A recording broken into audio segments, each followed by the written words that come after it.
as it is, translation and commentary by His Divine Grace Srila A.C. Bhakti Vikasa Swami Prabhupada. Chapter 16, Text 6. Dvo bhuta sargo lokesmin daiva asura evacha daivo vistarashah prokta asurang partha me shrinu. Lord Krishna says to Arjuna, O son of Pritha, in this world there are two kinds of created beings. One is called divine and the other demoniac.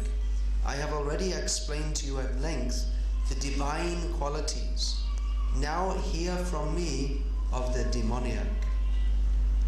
Purport. Lord Krishna, having assured Arjuna that he was born with the divine qualities, is now describing the demoniac way. The conditioned living entities are divided into two classes in this world. Those who are born with divine qualities follow a regulated life. That is to say, they abide by the injunctions in scriptures and by the authorities. One should perform duties in the light of authoritative scripture. This mentality is called divine. One who does not follow the regulated principles as they are laid down in the scriptures and who acts according to his whims is called demoniac or asuric. There is no other criterion but obedience to the regulated principles of scriptures. It is mentioned in Vedic literature that both the demigods and the demons are born of the Prajapati. The only difference is that one class obeys the Vedic injunctions and the other does not. Dvo bhuto sargo lokesmin daiva asura evacha daivo vistarashah prokta asurang partha me shrinu.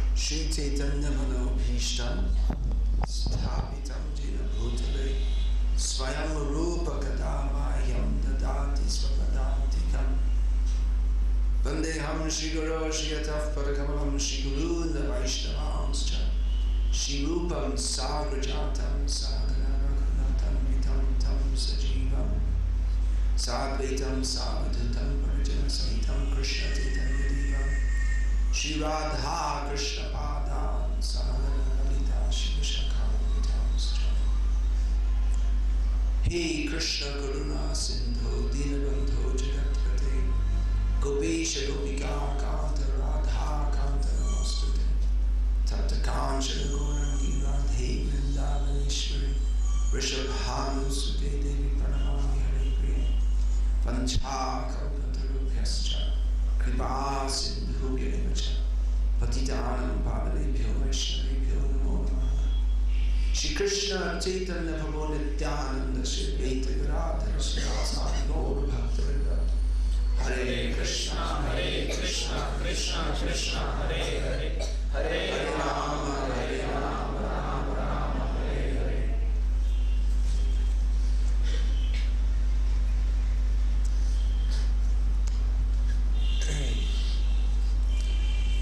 Lord Krishna states herein, to reiterate, that there are two classes of persons in this world. One is demoniac and the other is divine.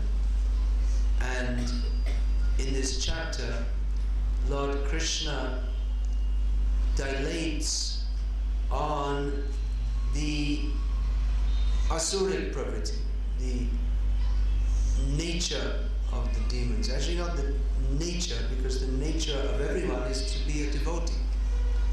But it is the nature that they have adopted, the demoniac living, those who are demoniac, they have adopted a nature which is opposite to their original nature of being pure devotees of Krishna.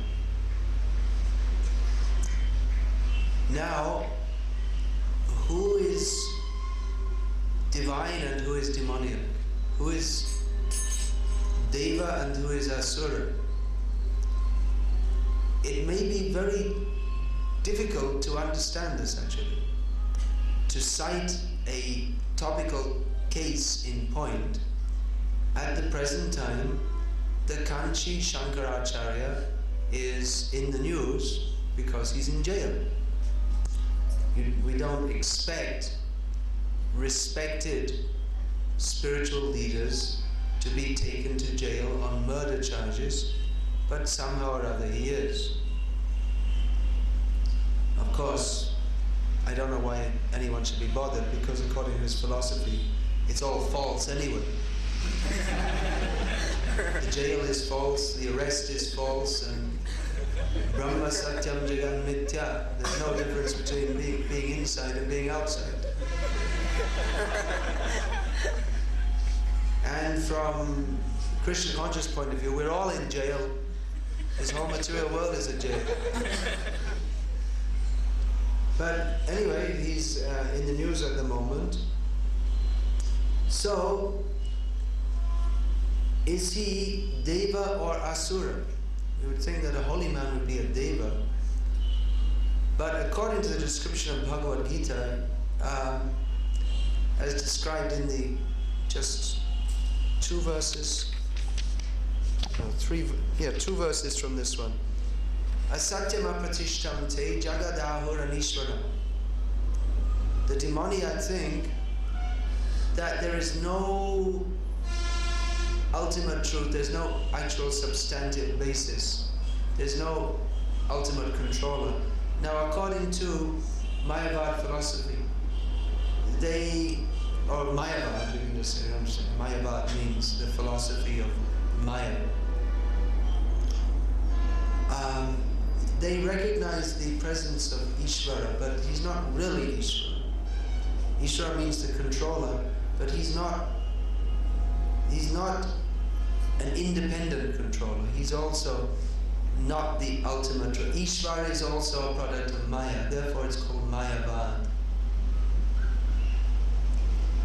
Because they think that Ishvara is under the control of Maya. In other words, Ishvara isn't Ishvara at all. The Srimad Bhagavatam starts with the definition of the Supreme Controller, which is a kick in the face to Mayavad, that Janmadhyasya yataha, the Mayavadis also quote this, that the absolute truth is the source of all emanations. But Janmadhyasya yatam vyad iteratas chatishva vijnana svarat. The source of all emanations is Om Namo Bhagavate Vasudevaya. Vasudev, Bhagavan, the son of Vasudeva, in other words Krishna, who is independent and all-knowing. He is not dependent. His existence is not dependent on anything else. Rather, the existence of everything else is dependent on him. He is not a product of Maya. Mayavadis may also tell Krishna Lila, but they are demons. Even though they recite Krishna Lila, and they may talk of bhakti. Yes, do bhakti, it is very good. But their concept of bhakti is that you do bhakti, please don't lean. You can sit down, but don't lean. It's not respectful to the Lord. Plus also, this temple is Anantadev, so you're allowed to sit or stand, but don't lean. So, the Mayavadis will say, yes, do bhakti. Bhakti is very good for the less intelligent. That's their idea. That when you become by doing bhakti, you become more intelligent, and then you understand that the God who you're worshipping is less than you, because you become Brahmaleen, and the God who you're worshipping is not Brahmaleen, because he's manifested from Brahma. So you worship God to become more than God. This is all very complex, maybe a little difficult for you to understand, unless you've studied Prabhupada's books very carefully, which you should all do, because if you don't do, you'll never understand bhakti. So it may be difficult to understand, because this Mayavad, it's convoluted. Do you know what Mayavad means? Often people, when we say Mayavad, often people think that we're talking about Bhog-Vilasi, or the Bhog-Vilasi. They're interested in getting money and enjoying life. But no, Mayavadi is another term for Advaitavadi. Means they who think that everything is all one, everything is all the same. There's no personal God, and anyone who thinks like that, according to them, is in Maya. So who is a demon and who is not? Well, this question is answered in a parallel verse from Padma Puran, I believe it is. Prabhupada quotes it. Dvo bhuto sargo lokesmin daiva asura evacha. Vishnu bhakta smaret daiva asuras tatviparya. That the two kinds of living being, one is a devotee of Vishnu. They are called godly persons. And the demons are just the opposite. But it may be difficult to understand who's actually a devotee of Vishnu. Because the Mayavadis also recommend you chant Vishnu Sahasranam all over South India. We used to hear people chanting Vishnu Sahasranam early in the morning. Then it changed to the, instead of chanting it themselves, they played the Lakshmi Subramaniam cassette. And then they were staying up night watching TV, and they didn't get up early anyway. And when they did get up, they'd just play some cinema music. So things have changed, but this Vishnu Sahasranam used to be very widely chanted all over South India, especially South India. In North India also, then it became only South India, and then it became Lakshmi Subramaniam, and now it's MTV. Things have changed. The degradation. Everyone's become a demon. But previously, India was a land where the sattvic qualities, the qualities of devotees, previously India was a land of devotion. Now that's been much compromised. Anyway, to talk about this Vishnu Sahasranam, both the Smartas and the Vaishnavas would chant, but their motive in doing so was different. The Vaishnavas would do so as upasana for Vishnu, with the idea of prapatti and parampad prapti, in other words, going to Vaikuntha to serve the Lord. Whereas the Smartas would chant Vishnu Nam with the idea that by doing so we shall be free from sins. So the Smartas and the Vaishnavas, they may seem very similar in many ways, but the difference is a difference in understanding and philosophy. But nowadays there's not much philosophy. People are very easily cheated. There are so many demons in the modern age who people think are great saintly sadhus, but actually they're great demons who are pulling people to hell, because there is no philosophical understanding. The teaching of philosophy from Shastra has been stopped. Therefore, people are very easily misled. And people think that a sadhu, they should just tell, when they give some katha, upanyas, it should just be telling some stories. And the sign of a good lecture is if everyone laughs a lot. That means it's a very good lecture. Oh, that was a wonderful lecture. I really enjoyed it. There were so many jokes. But sadhu is not meant for telling jokes. Sadhu is meant for speaking the most serious subject matter, that we are suffering in this material world, and we should worship Krishna. This is the duty of a sadhu. Sadhu is not meant to be an entertainer, but one who can entertain the best and throw in a few quotes from the Upanishads and sing a few bhajans. These demons are nowadays considered to be great sadhus, and especially as they're very good at telling stories. And even in our ISKCON, it's nowadays we find that it's often we should just tell many stories. Of course, stories are there, but we find that our acharyas, they would sometimes tell some brief stories to bring out philosophical points so that we can understand what is the Bhagavad-Gita, what is the scientific knowledge of the personality of Godhead. Just recently I was doing this TV shooting. You know, they have this, sometimes I'm giving lectures for TV. So someone else was doing that. And the devotees who were there watching, they were telling him, well, why don't you tell some stories? They were disappointed after his first lecture. It was like mine. They didn't ask me to tell stories because they were disappointed. Oh, why don't you tell some stories? I said, no, we're not here to entertain. People expect that you just come and hear some stories, and they think this is spiritual life. And those who are good at telling stories become popular sadhus and cheaters. Okay, I'll tell you a story. I wanted to tell you a story. I had some realizations last night. So this is a story. It's not a very nice story. Unless you're devoted to Krishna, you won't enjoy this story. And devoted to Krishna means not that we just tell stories of his stealing butter, but there are two phases of preaching. Prem Pracharan or Pashanda Dalan.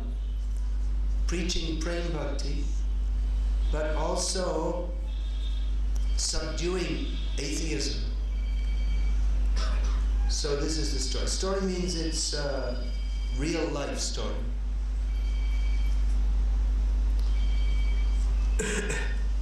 So one devotee in Delhi, where I just came from, he was preaching in one area in Delhi, and one famous sadhu in North India, he's probably known here also. Sadhu means, we're using sadhu in the conventional term. He's actually not a sadhu, he's a demon. It's not a joke, it's a fact, according to Bhagavad-Gita. So he's very famous, and he goes and he has big programs, and he tells lots of stories, and he misleads people. And after each program he invites, come and take Diksha. And in this way he has so many so-called disciples. But they're not disciples because he's not a guru. He's not qualified to be a guru, even though he knows some Sanskrit, and he has a long beard, and he quotes from the Upanishads and this and that. But he's a demon. Only one who's qualified to be a guru who's a pure devotee of Krishna. That is described in the Shastra. Shat karmanipano vipra mantra tantra visharadaha avaishnava guru nasyat vaishnava svapacha guru.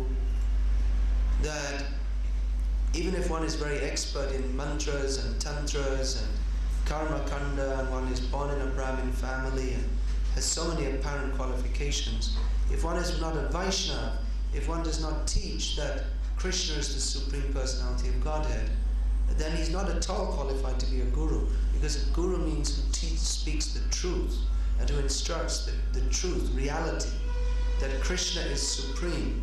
That is the truth, and we are meant to surrender to him. That is the truth. So if anyone teaches anything else, even if he's expert in singing bhajans and making people laugh, and even if he teaches how to get free from stress and all this kind of thing, then he's not at all qualified to be a guru. He needs to be a disciple. But a Vaishnava, even if coming from a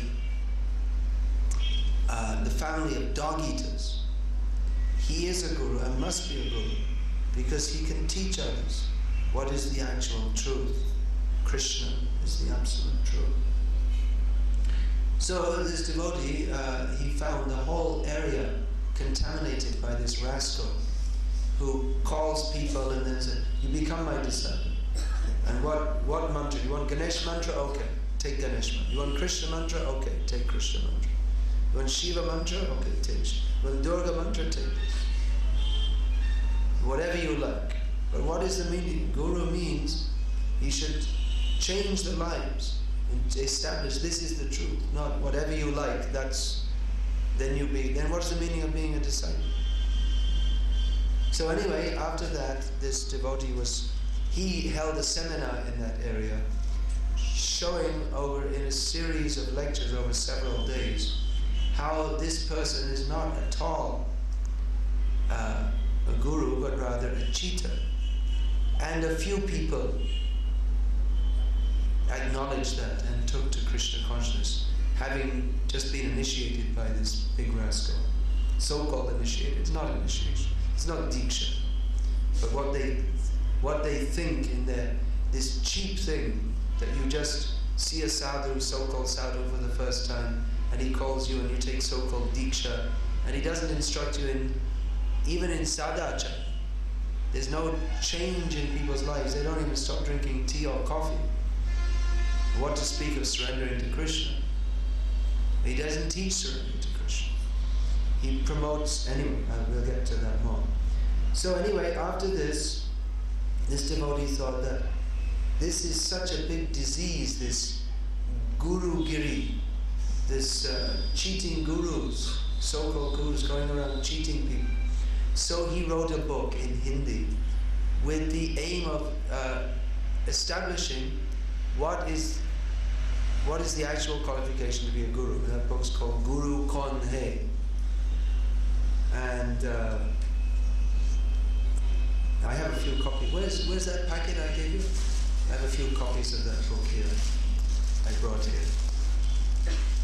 So it's all right. Afterwards we'll say. So, and well, he went around looking. He wrote the book and he went to find some printers. And he found a printer who said, we'll do this free. We'll give the paper and we'll print it free. Because we like, we're also very religious. So they did it free. So I thought, well, okay, that's very good. These people are very pious. So they printed it free. So these people are, like I say, they're very pious. Their two brothers and their whole family has been disciples of a certain, so-called disciples of a so-called certain guru. That same guru who he was preaching against. So anyway, they agreed to do the book free. And he was telling them, you should read the book also. Because he didn't want to tell them directly. Not them, because they're printing the book free. So, but they didn't read the book. If they read the book, they might have had a different idea. So anyway, they printed the book. And last night I gave a program at which that devotee was present. And he brought this family, who owns the printing press, who printed his book for free. He brought the family to see me. So they were very nice. They gave me different... I was actually a little sick in Vrindavan and Delhi with a heavy cough and this and that. And they brought me different medicines. And I saw this medicine comes from the Ayurvedic factory of that certain so-called guru, because I didn't know, that he was part of that. And so he's all very nice, yes, thank you very much. And then they said, well, we want to show you, we've also printed some pictures of our guru. And they came and they showed me. And it was already 10:30 at night.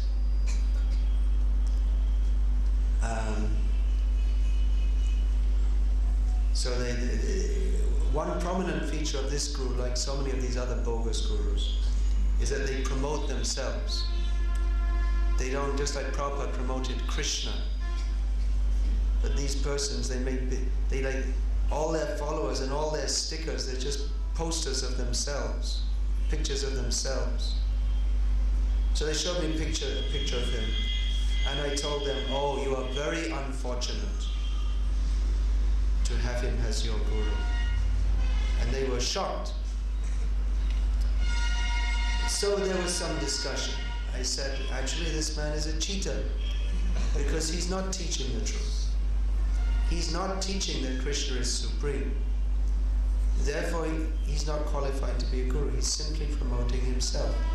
He doesn't teach even the basics of sadhachara, of that you can do whatever you like and be a so-called. So in so many ways, we went through, or I was telling them how guru means he teaches the truth as established in Shastra. So they asked me, well, where in Shastra does Krishna say that Krishna is supreme? So that's an easy one, and I gave them a few quotes. But you could see that they were just avoiding. They having said that, they didn't accept it. Then they said some other thing. They changed the subject. For all their piety, they printed a book for free and they bought some. They're actually not at all sincere. They didn't. When Krishna is supreme, therefore a guru's duty is to teach about Krishna. That, then they brought up some other thing. They said, well, many people say bad things. He's very good. Wait a minute. What about this point? They said, well, there are so many different. And so, but they didn't want to accept the point. So it was seen that all their apparent piety, they were actually demoniac. And, well, you see, he knows all the Vedas and Vedanta. So I told him, he speaks all the Vedas and all the Vedantas and cheats you, because he doesn't come to the actual point. He speaks all the Vedas and all the Vedantas. So then I asked, what is your goal of life actually? Ananda. So no. Actually your demoniac quality. This was all said in, no one started spoken in a very subdued tones, but it was a heavy discussion. And they kept on, the mother kept on saying, no, we should go, Swamiji has to take his milk. It's all right, it can wait, this is important. I milk at night to nourish the body so that I can preach consciousness, and now I'm preaching Krishna consciousness. So what are they preaching? So they're trying to go away so that they could just live in their illusion. Maybe Swamiji got a little bit angry, but that's all right. They want to face the topic. Not hear anymore and just pretend they didn't hear it or something. You say, my goal of life is Anna. And so I said, well, this is that you're misguided. You don't know what the goal of life is, that you want your own, in which you define in terms differently from that of, which is actually the demoniac spirit. We should actually be inquisitive, absolute truth.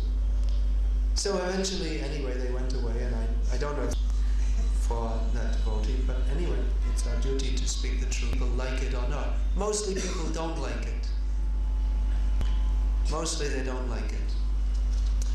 And then the devotee, even though it was 12 o'clock at night,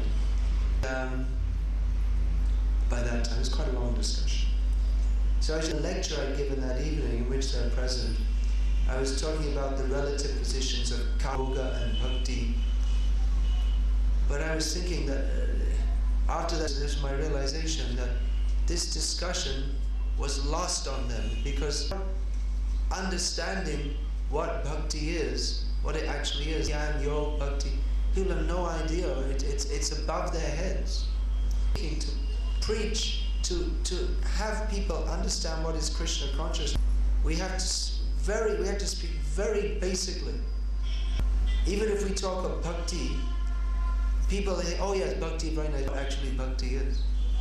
Unless we understand, and from the acharyas what Bhakti is, then we think Bhakti is maybe offering a few bhajans and praying to praying to God who is ill-defined. Pray to Krishna if you like. You can think Krishna. So so many misconceptions. So unless these misconceptions, people can't actually do bhakti at all.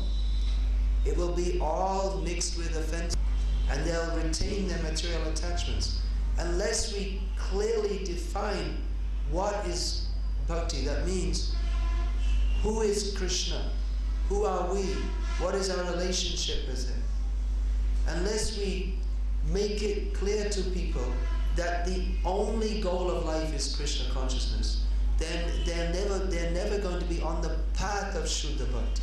They can be chanting Hare Krishna even for years, but will all be some kind of Karma Mishra Bhakti or Mayavad mixed Bhakti, unless the misconceptions are cleared out from the beginning. That's why I see sometimes people who have been coming to our temples for a long time, and they're chanting and this, but they're still worshipping demigods, because no one wanted to offend them by telling them that this is all nonsense. You have to worship Krishna only. And they hear in the class, Savadhaman Paritaja. What is the practical application?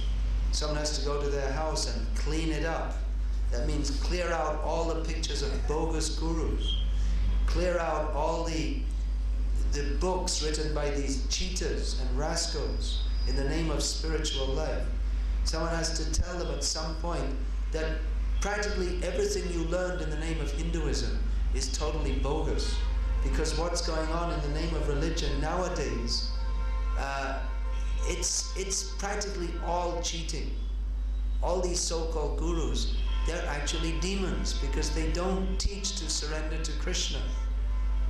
Therefore they're demons, because the demons, the business of the demons is to deflect us away from surrender to Krishna. So unless we understand all these things, then our bhakti it won't actually be bhakti. We may be offering a light to the deity, thinking this is a nice statue, not understanding this is Krishna. Therefore we have to hear regularly from pure devotees, and pure devotees doesn't necessarily mean one who's always apparently fainting in ecstasy and telling nice stories about Krishna. But a pure devotee means one who is concerned to help others become pure devotees, and therefore speaks the truth to them whether they like it or not. A pure devotee is a servant of the absolute truth. He's not the servant of people's misconceptions. If we don't speak the truth straightforwardly, then we are simply dancing dogs of people's what they want us to be. People want that a sadhu should be very nice, and you come to him and you, oh, yes, yes, yes. And he goes, yes, yes, yes. And you're very nice, and he's very nice, and you're all in Maya. No one makes any progress in Krishna consciousness. No one gets free from their misconceptions. No one gets free from their material attachments. Because you just come to the sadhu and with all your material attachments, and he says, oh yes, you're very nice, you're very good. And you think, yes, I'm very nice, I'm very good. And you walk away with all your material attachments. So by telling you that you are very nice and you're very good, the sadhu is cheating you, because you're not nice, you're not good, you're a rascal, because you're not surrendered to Krishna. And his duty is to tell you that as long as you don't surrender to Krishna, then you're not on the path of actual auspiciousness. Actual auspiciousness is not to take some blessing to perpetuate your material life, but actual auspiciousness is not this Ashirvad business, Ashirvad, but actual auspiciousness means you should sit down and hear what you do not like to hear. If you think, yes, I went to this lecture and I really enjoyed it, When people tell me, I really enjoyed your lecture, I think, what did I do wrong? If they enjoyed it, there's something wrong. Rather, if their enjoyment comes, but the enjoyment comes, that means the enjoyment is like the enjoyment of when you're constipated and you pass stool. Or when you have a toothache and the tooth is pulled out. It's painful, but afterwards there's relief. So if we're not getting free from material attachments, if we don't understand that the only purpose of life is to surrender to Krishna, the Supreme Personality of Godhead, and if we're not made to understand that, then there's something wrong. That Krishna consciousness is not a religious path, but it is the only religious path. This is not fanaticism. It just happens to be a fact. It's not, Krishna consciousness is not part of our lives. It's not even even if we say that the main purpose of my life is Krishna consciousness, that is also incorrect. If we say it's the main purpose of our lives, that means we have other purposes. But Krishna says, Sarvadhaman parityaja mamekam sharanam vraja. No other purpose. You surrender to me. Krishna consciousness is the only purpose of life. So, anyone who's teaching anything else is simply a cheater. And we may think it's very nice. Oh, I get the blessings from Swami. He's running an Ayurvedic, he's helping the people by running Ayurvedic factories. Yes, an Ayurvedic factory. It's very good, you see, then people can get healthy and they can enjoy life more, separately from Krishna. So even Ayurveda, that can also be demoniac. If it's anything in this world, even Ved, even you're chanting Ved mantra, but if the purpose is how to live in this world not surrendering to Krishna, or even if the purpose is how to get mukti without surrendering to Krishna, is all demoniac. So we should understand this, that we are spirit souls. We are part and parcel of Krishna, and our only duty is to surrender to Krishna. Surrender to Krishna means to do everything for His pleasure. Now, we are in this material world because we desire to be separate from Krishna. We desire to be enjoyers separately from Krishna. So basically the whole mood of the material world is demoniac. And the only godly tendency is that of acknowledging that I am the servant of Krishna eternally. I have no other dharma. The only real dharma is to surrender to Krishna. As Krishna states in Bhagavad-Gita, Sarvadhaman parityaja mamekam sharanam vraja. There is nothing but this. So anyone who is teaching anything else but this is not our well-wisher. Anyone who is teaching anything but this should be avoided, because by such teaching they are simply sending us in the wrong direction. And more dangerous are those who apparently as sadhus, they're apparently teaching us something religious or spiritual, but they don't teach us to surrender to Krishna, who is the summum bonum, absolute truth. If they don't teach that, they're the worst cheaters and the worst demons. Worse than Kamsa, worse than Jarasandha, worse than Ravana. Ravana, Kamsa, they were clearly demons. They were not pretending not to be demons. They were saying that, they openly said, we hate Krishna, we hate Rama. It's very clear, demons. Even Hitler, he is very clear, he didn't pretend to be a religious person.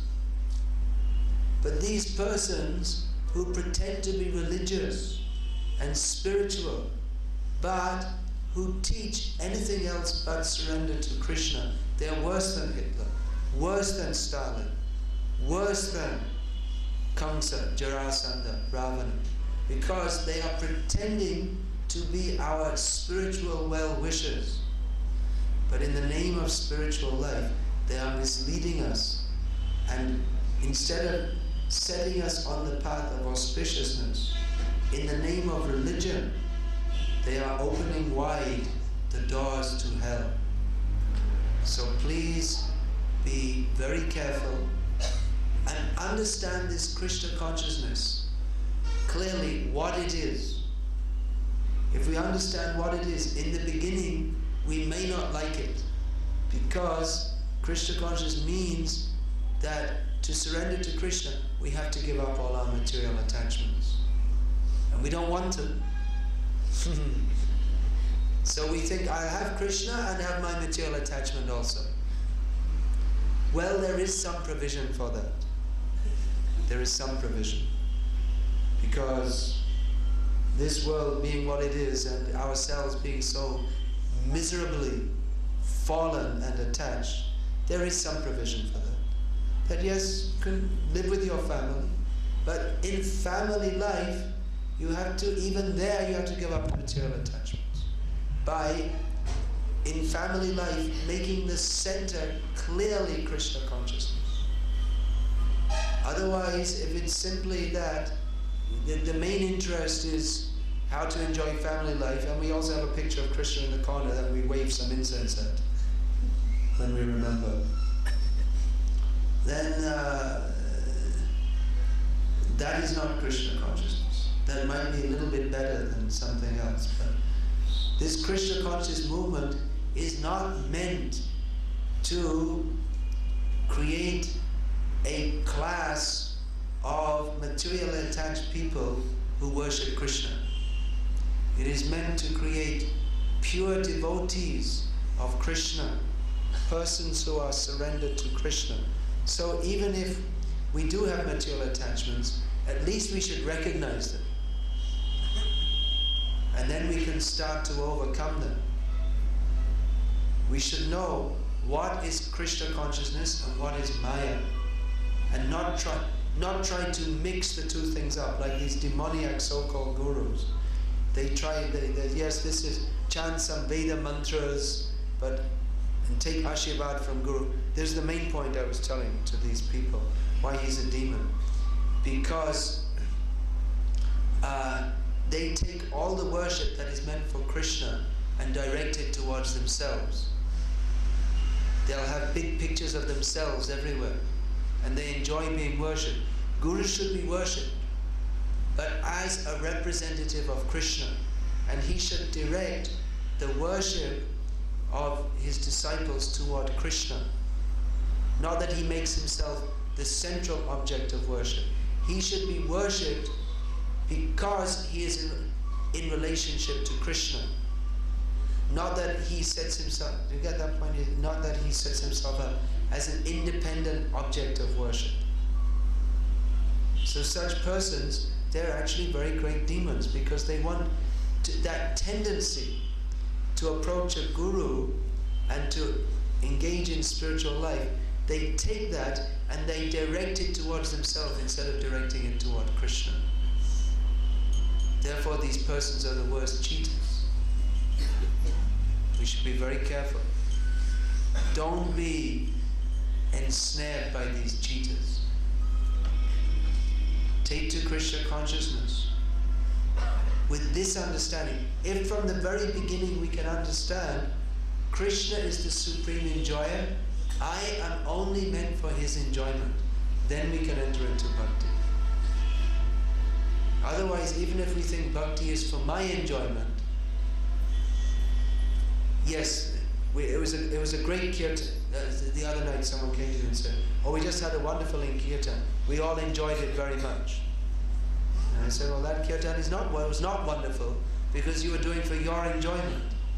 But kirtan is meant for Krishna's enjoyment. So actually it wasn't kirtan at all, because you were thinking how you will enjoy it, instead of thinking how Krishna will enjoy it. Kirtan means to glorify Krishna.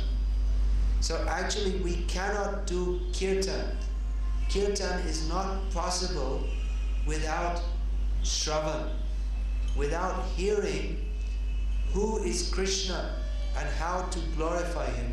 We cannot actually do kirtan. That kirtan, that then becomes aparada yukta kirtan, nama aparad. The nama aparads are there.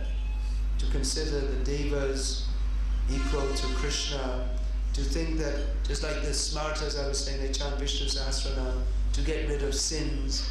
Therefore, they think that, well, you can chant Hare Krishna, and others are doing some yajna, or others are doing some fasting, and it's all the same. Without understanding the exclusiveness of Krishna and Krishna consciousness, and that everything is simply meant for Krishna's pleasure, then the pleasure which is inherent in bhakti, we're not saying that you should go around with a straight face, don't ever smile. Definitely bhakti is the cause of the highest happiness. Definitely bhakti gives the greatest bliss. But as long as bhakti is contaminated by the desires for any form of personal enjoyment, then that cannot actually be bhakti. Bhukti mukti spriha yavat pisachi hridi vartate tavat bhakti sukhasyatra katam abhyudayat jayat. Rupa Goswami asks the rhetorical question that as long as the witch-like pishachi, the desires within our hearts which are compared to pishachi, as long as the desires for material enjoyment and mukti, bhukti mukti, as long as these rakshasa-like desires are there within our heart, then where is the question of entering into bhakti and experiencing the actual pleasure of bhakti? So this bhakti, we have to understand very clearly what it is and what it isn't. We cannot clearly understand what anything is without understanding what it isn't also. So what is bhakti, what isn't? Who is a devotee and who is a demon? Actually, in one center that I visit quite often, they're preaching, of course. Well, we hope they should be preaching. And people are coming to Krishna consciousness. But they take very systematically, people who are coming, they have a series of seminars. You want to give some prasadam after this? Is it? Please don't go without prasadam. Just will be another 5 minutes or so. So they have a series of seminars in which they, step by step, they take people that why we have to worship Krishna only and not different demigods, why Mayavad is bogus, so many different points. They cover it in great detail. And many people who begin the course, they drop out, they can't digest it. It's because they're not sincere. But those who are sincere, they study very fully, and only after going through a whole series of seminars, which takes at least 2 years to go through, then if they're following everything else and they've written the exam after each seminar and they understand it properly, then only they can be initiated. Because we may be following and chanting and following these 4 regulated principles and this and that, but if we don't actually understand what is Krishna consciousness, then even if we're initiated, we can't properly make progress. We have to understand what it is.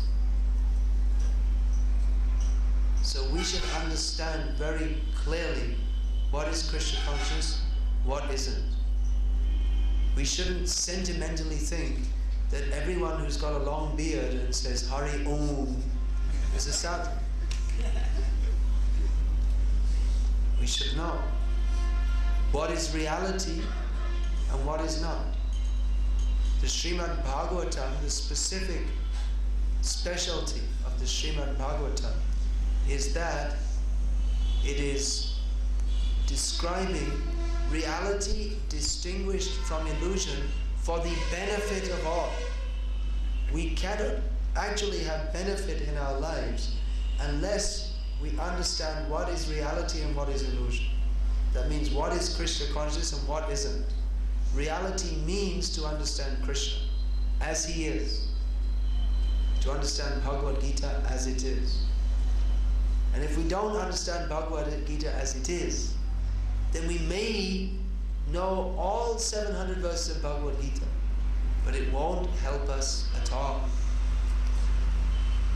We may have memorized them, but unless we understand what are the teachings of Bhagavad-Gita, we cannot actually be benefited.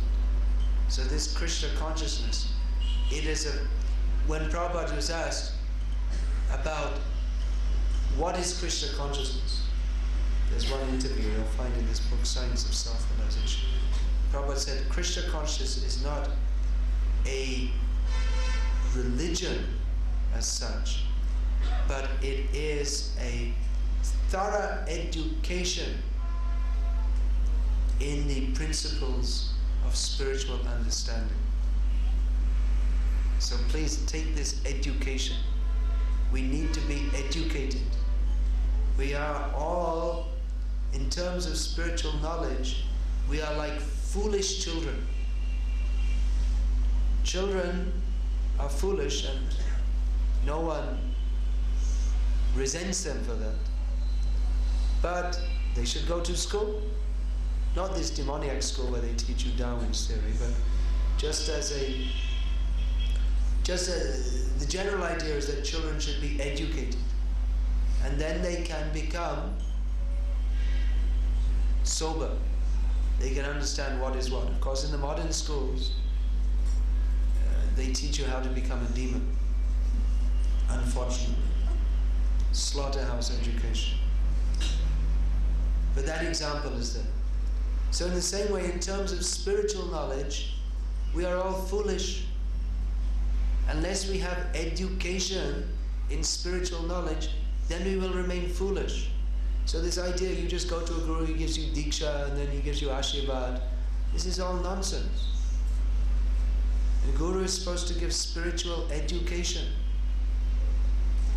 If you say, well, the child, yes, I send my child to school. They go to school, but in the school, they just go to the school, and they don't get any education there. They just simply play all day. Then what's the meaning of their going to school? So in the same way, if you get a so-called diksha, but there's no spiritual education, then it's meaningless. Or worse, because you think, you see, I went to school for 15 years. And you think that you're educated because you heard a few stories and jokes from your so-called guru, and you learned to sing a few bhajans. But no. Spiritual education means to discriminate between matter and spirit, to discriminate between sat and asat, to know who is Krishna, and what is Krishnetara, everything that is conceived of outside of a relationship with Krishna. In other words, Maya. What is reality and what is Maya? Ritirtam yat pratiyeta na pratiyeta chanani yat vidyat atmanomayam yata, what is that? Yata tamaha. Yata andam yata tamaha. That everything that is conceived of outside of a relationship with Krishna, that is the darkness of Maya. We should understand this. So please understand Krishna through the parampara of genuine acharyas whose only desire, Prabhupada, he didn't promote himself. He promoted this knowledge of Krishna because he had a genuine desire to benefit others. He was not interested in cheating others. He accepted the honor of a guru to benefit others, not simply to create his own name and fame. Prabhupada was ready, not only ready, but several times he came off the Vyasa to clean the floor because he saw the floor is dirty, because he wanted to teach his disciples that we have to keep everything clean for Krishna. So this knowledge of Krishna we should receive in the parampara of pure devotees whose only desire is to benefit us by teaching the truth. But we have to be sincere enough to accept that. And we have to be sincere enough to accept that the genuine teacher of spiritual knowledge is one who teaches Bhagavad-Gita as it is, not Bhagavad-Gita according to the desires of those who are listening. But we should teach Bhagavad-Gita according to the desire of Krishna, for Krishna's pleasure, not for the entertainment of the listeners. This we should understand. Otherwise, if one accepts the position of a sadhu and just entertains others, then he becomes like a prostitute. She entertains according to the desire of others. So that is not a sadhu. That is just like a prostitute. And he's a cheater. And he's an atheist, because unless we speak Bhagavad-Gita as it is, then we're not recognizing Krishna as he is. Then we become an atheist. We become an enemy of the Vedas. We may be speaking Ved, but we are an enemy of the Vedas, because while speaking Ved, we are speaking against the purpose of the Veda. It's just like someone goes to a doctor and the doctor speaks, yes, yes, you have this condition and that condition, and speaks all medical knowledge, and then injects you with poison and kills you. Recently in England, they found one doctor, he'd killed over 300 people. They came to his, when he killed the mayor of the city, then they discovered, but then they estimated, they went through his records and found so many patients, shortly after seeing him they died. And no one suspected. Family doctor. People say, you see, he's a doctor, he's very nice, he's treating people, but he had a hobby of injecting people with poison and killing them. And they didn't discover until he'd killed over 300 people. And everyone was shocked. You see, he was a nice doctor. Whenever you go to see him, he'd say, hello, how are you? Sit down, feel your pulse, and then talk some medical gibberish and give you some pills and this and that. But he had a habit of injecting people. And then half an hour later, when they reached home, a call would come, doctor, come quickly. And he'd come and he'd say, and then he'd write the report, heart attack. Oh, we never knew they had a heart condition. Well, it's very sad. And they never suspected it. So they thought, doctor must be good. He's giving medicine. He's talking, but they didn't realize how he's killing people. So like that, we don't recognize the sadhus, so-called sadhus. They talk as if they're our well-wishers, but they're killing us by teaching us. Actually, they don't really teach anything, but by not teaching us to surrender to Krishna. Actually, this Karunanidhi in Tamil Nadu, he said something when Shankaracharya was arrested. He said something which was actually correct. He said that those, whether it applies in this situation or not, but he said that only people who are properly qualified by leading a moral life, only they should be allowed to be sadhus. That's true. The government should regulate it. Actually, the government should not allow the people to to propagate nonsense in the name of spiritual life. One time in a program, some Someone asked me, well, what do you think about this guru and that guru? And they mentioned some names. And I said, well, this is proof how useless the government of India is. That these so-called gurus are going on and the government didn't arrest them and shoot them.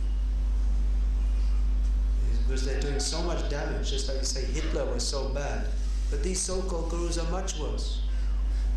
Because Hitler, he killed some people, killed their bodies, but these so-called gurus are killing your prospect of becoming Krishna conscious by teaching you all the wrong things and sending you to hell. But people think Hitler was very bad and the sadhu is very good. Hitler was very bad, but these so-called sadhus are much worse. So there's a saying, sadhu savdhan, which means that the sadhu should be careful of Maya. But we should tell everyone, sadhu, sadhu, be careful of the sadhus. They're very dangerous people. If you get actual sadhu, he is very dangerous, he will destroy your material life. In that sense, dangerous. That kind of sadhu we should approach. But these sadhus who are apparently very nice, but wolf in sheep's clothing, as the saying goes, who do not teach us that Krishna is the supreme absolute truth and the only goal of life is to surrender to Him. However nice they may seem, they are like the doctor injecting poison, except they're much, much worse. They're the worst people on this planet. You should be very careful of them. Hare Krishna. I just wanted to relate some realizations that I had last night. Of course, it's not new realization. It comes again and again. We have to, preaching means we have to meet all these people. Preaching doesn't mean that we just bring people and we ask them to become vegetarians and chant Hare Krishna. But we have to kick out all the nonsense. Otherwise it's not preaching. Preaching means fighting.